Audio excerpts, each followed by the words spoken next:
You're listening to Stimulus Tech Talk, a conversation-based podcast created by Stimulus Technologies that covers a range of topics related to business and technology. Welcome to Stimulus Tech Talk. I am Sherry Lipp, Marketing Manager at Stimulus Technologies, and I'm here today with our CEO, Nathan Whitaker, and we're going to be talking all about multi-factor authentication. Can you give us an overview of what multi-factor authentication is? Well, I think we should go back just a little bit to get some explanation of what multi-factor authentication is. You know, security has changed over time. When I got into technology, over almost 30 years ago, simple passwords were good enough to protect your accounts. Even 4 to 8 character passwords, they were good enough because computing power wasn't strong enough to what we would call brute force attack passwords, where a hacker would guess passwords over and over again. And things have evolved over time because simple passwords weren't secure enough, and so the recommendation started maybe about 20 years ago to have complex passwords where you'd have to have letters and numbers, maybe 8 or more characters in a password. But as computers have gotten faster and faster at guessing and cracking passwords, even complex passwords can be cracked. The other thing is a hacker can not just guess your password, but they can intercept your password by installing some software on your computer that's listening to keystrokes or watching keystrokes as you're typing them on your computer. And so even complex passwords are possible for a hacker to get. And so multi-factor authentication is a second set of authentication systems beyond a username and password to allow you access into a service. And Microsoft, a few years ago, came out with a study that said that multi-factor authentication is the most important security tool that we have to prevent account takeovers and hacking. So it's basically a third way for systems to authenticate that you're a valid user of their system. Okay. So there's several different options for MFA, and what are the most common, and what do you think is the most effective way?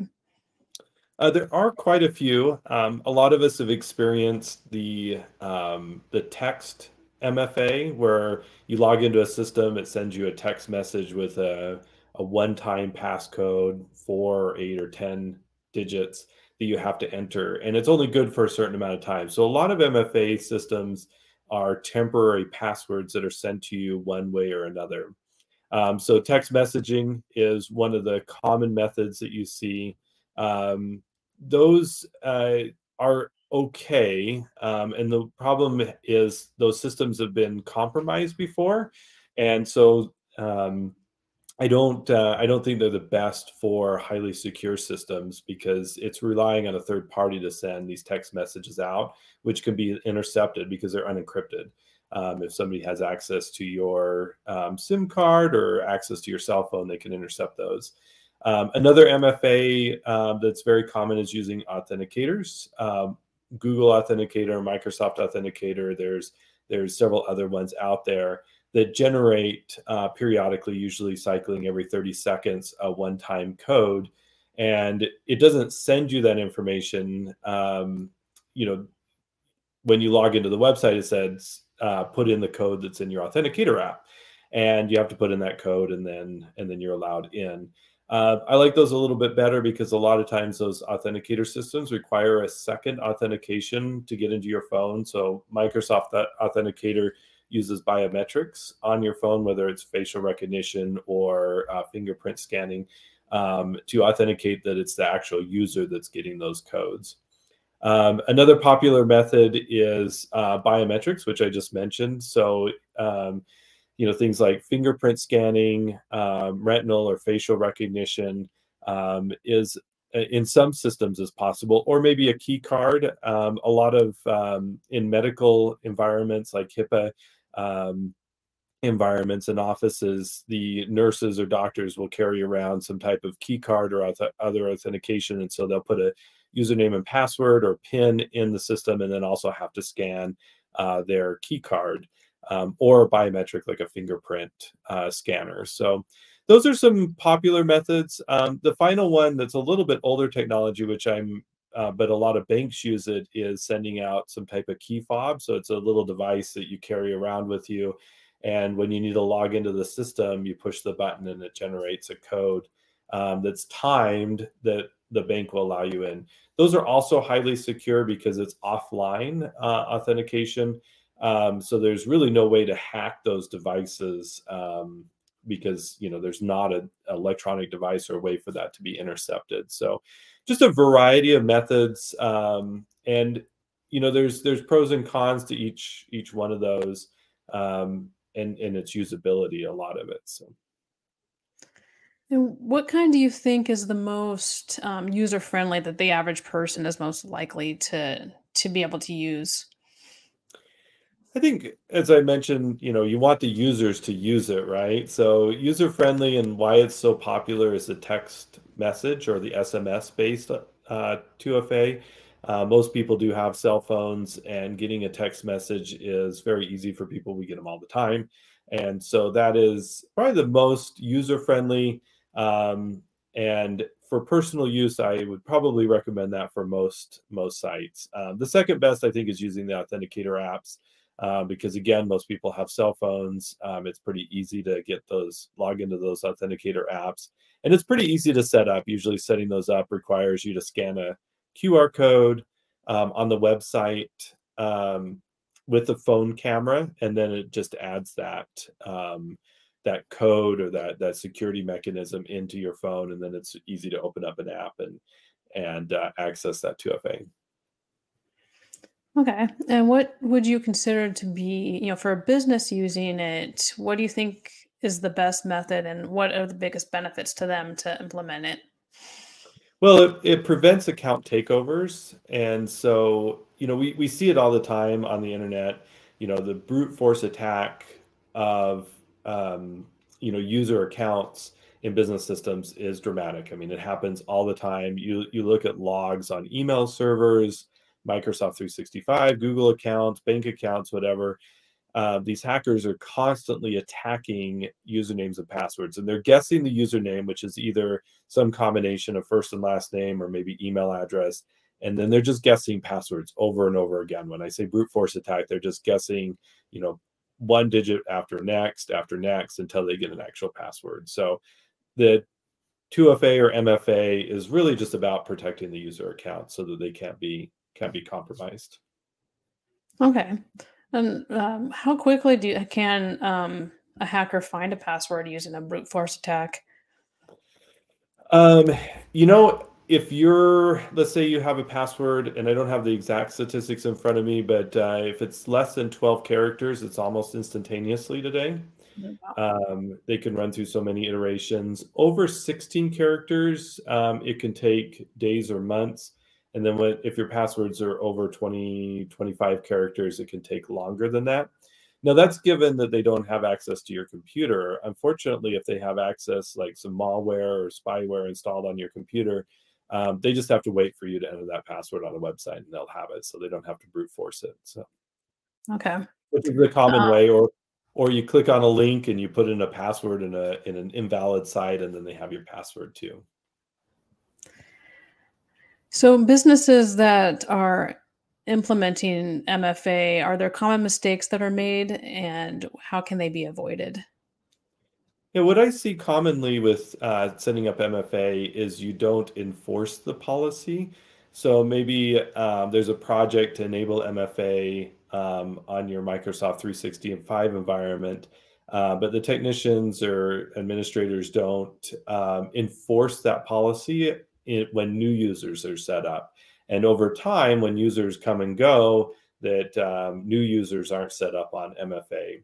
Or maybe the owner of the business, the CEO of the business says, well, I can't be bothered by MFA. I don't have time for that. Or some users don't have time for that. But they're the biggest targets of the attack. So I think the most important thing to do is identify which systems need to have MFA on it.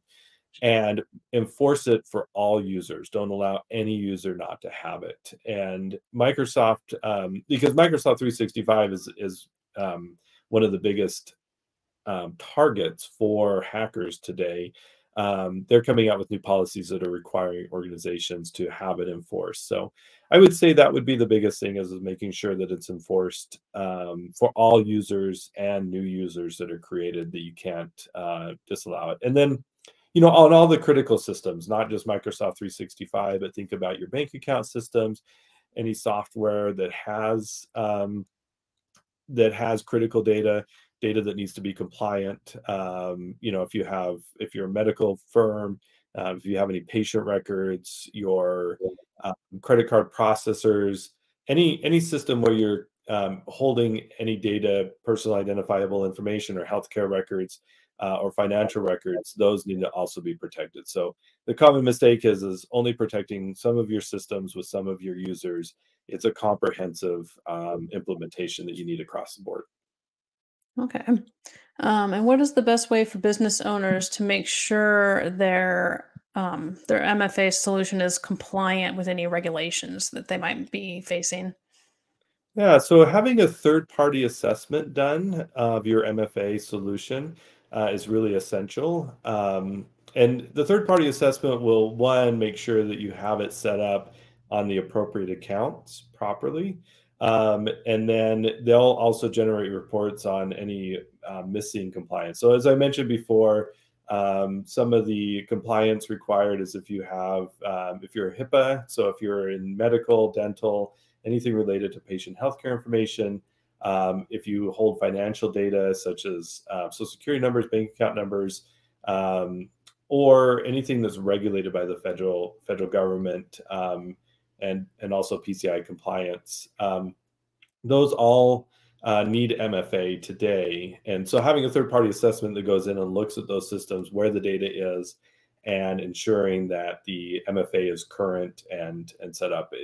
So most of those regulations do require third-party assessments, and so that's how you become compliant, is having that third-party assessment done. Okay. And so, what do you see for the future of MFA? And what do you advise business owners to do to keep up with the changing technology? So I think a lot of direction that MFA is going is incorporating it in on all systems, and I'm seeing recently that insurance companies are requiring MFA across the board. So getting prepared for that, maybe even logging into Windows systems, logging into your desktop. Some regulations are requiring that you have MFA in all systems. So I would say the advice I'd give is, identifying right now where you have critical data that needs to be protected by MFA. As I mentioned a bunch of those already. And then ensuring that those are protected, and then look at some biometrics. There's a lot of options to add biometrics to devices, using either fingerprint or the facial recognition with cameras and things. Those are really easy to use for the users, and maybe even easier environments where they might not be able to have their cell phones or devices with them. So looking at biometrics is a very good way to protect your data, and have that MFA enabled on devices. All right. Well, that's all the questions I had for you. Do you have anything else to add about MFA? No, I think I go back to the beginning. Even though it might be a little bit more difficult to use systems with MFA, I was just having a conversation the other day with somebody, and I was recommending MFA, and their comment was, "Oh, I just don't have time. It's frustrating." And I just want you to think that, if MFA, just having to take those few seconds to enter an extra code, is frustrating today, imagine if your account's hacked, you have to reset passwords on all your devices, losing funds, having to report it to federal agencies, having lawyers involved. All of that is a lot more complicated than just doing MFA. And so the benefits, as Microsoft said, it's the #1 tool that we have to prevent account takeovers and hacking of systems today. And so without it, your business and think about your personal accounts too, are highly vulnerable. So those few seconds are very valuable. They're very, very valuable seconds, and just implementing those across the board is I think essential, and saves you a lot of time and grief in the future. All right. Well, thanks so much, Nathan. And everybody, be sure to subscribe and tune into our next broadcast. Thanks, Sherry. Thanks, everybody.